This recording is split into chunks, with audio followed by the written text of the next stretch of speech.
দুপুরে গরম ভাতে কিংবা সন্ধেবেলা চায়ের সাথে স্ন্যাক্স হিসেবে বাড়িতেই কিন্তু তোমরা বানিয়ে ফেলতে পারো এইভাবে কুচো চিংড়ির বড়া। আর এটা কিন্তু বানানো একদমই সহজ আর খেতেও কিন্তু খুবই টেস্টি হয়।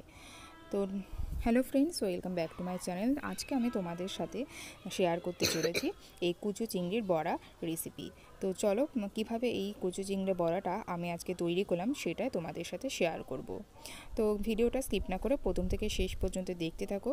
তো ফার্স্টে এখানে আমি একটা পাত্রের মধ্যে নিয়ে নিয়েছি বড় চামচে 2 চামচ মতন চালের গুঁড়ো, তারপরে নিয়ে নিয়েছি এখানে 1 চিমটে মতো জিরের গুঁড়ো, আর বাদবাকি কিছু মশলা আমি এখানে অ্যাড করে দেবো। এরপরে দিয়ে দিলাম অল্প একটু করে কালো জিরে, তবে খুব একটা কালো জিরে এখানে দিতে হবে না, একদম 1 চিমটে করে কালো জিরে দিতে হবে। এরপরে দিতে হবে বেসন, যেহেতু আমি এখানে চালের গুঁড়ো 2 চামচ মতন নিয়েছিলাম, সেই জায়গায় আমি নিয়ে নিয়েছি 2 চামচের মতো বেসন। এখানে তোমাদের কিন্তু চিংড়ি মাছের পরিমাণ অনুযায়ী এই চালের গুঁড়ো আর বেসন তোমরা কিন্তু পরিমাপ করে নেবে। তো 2 চামচ মতন চালের গুঁড়ো আর 2 চামচ মতন বেসন এখানে দিয়ে দিলাম। তারপরে এখানে দিয়ে দিচ্ছি লঙ্কার গুঁড়ো আর দিয়ে দিচ্ছি পরিমাণ মতন হলুদ। আর এখানে কিন্তু ঝালটা কিন্তু তোমরা তোমাদের স্বাদ অনুযায়ী বাড়িয়ে কমিয়ে ব্যবহার করতে পারো।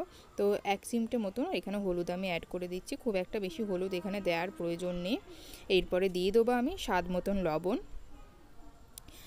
তো অপরদিকে আরও বেশ কিছু উপকরণ আমি নিয়ে নিয়েছি। তো চলো দেখিয়ে দিই কীভাবে কী উপকরণ নিয়েছি। এখানে নিয়ে নিয়েছি 2টো কাঁচা লঙ্কা, তারপর এখানে নিয়ে নিয়েছি কয়েকটা কারি পাতা, নিয়ে নিয়েছি রসুন থেতো, এখানে নিয়ে নিয়েছি আদা থেতো, 6-7টা রসুন আমি এখানে থেতো করে নিয়েছি। আর এখানে একটা বড় সাইজের পেঁয়াজকে আমি একদম ডুমো ডুমো করে মিহি কুচি করে নিয়েছি। আর এখানে একদম একটা ছোট্ট আলুকে এখানে আমি গ্রেট করে নিয়েছি।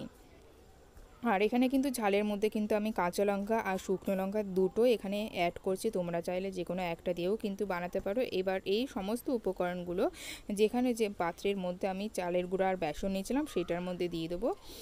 অপরদিকে দেখতে পাচ্ছ এখানে আমি আজকে এই পকোড়াটা বানানোর জন্য নিয়ে নিয়েছি একদম মিহি যে কুচনো চিংড়িগুলো আছে সেগুলো নিয়ে নিয়েছি। আর আগে থেকে কিন্তু এটা ধুয়ে বেশ কিছুক্ষণের জন্য তোমরা এটাকে জল ঝরিয়ে রাখবে।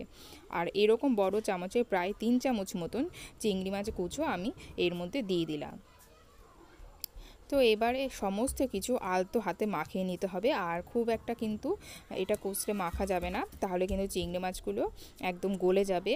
আর এর মধ্যে কিন্তু কোনো রকম জল অ্যাড করা যাবে না, এইভাবে শুকনো অবস্থাতেই কিন্তু এটাকে মাখতে হবে। আর যদি এই পর্যায়ে তোমাদের মনে হয় আরও কিছুটা বেসন লাগবে, সেই জায়গায় কিন্তু তোমরা কিছুটা বেসন কিংবা কিছুটা চালের গুঁড়ো এখানে অ্যাড করে দিতে পারো।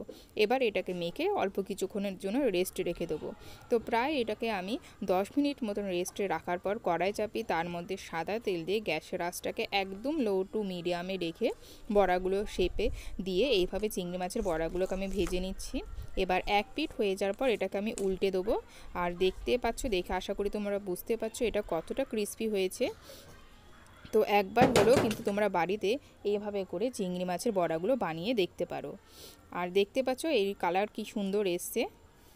এইভাবে করে গ্যাসের আঁচটা একদমই লোতে রেখে এক পিঠ হয়ে যাওয়ার পর আবার এটাকে আমি উল্টে নিচ্ছি।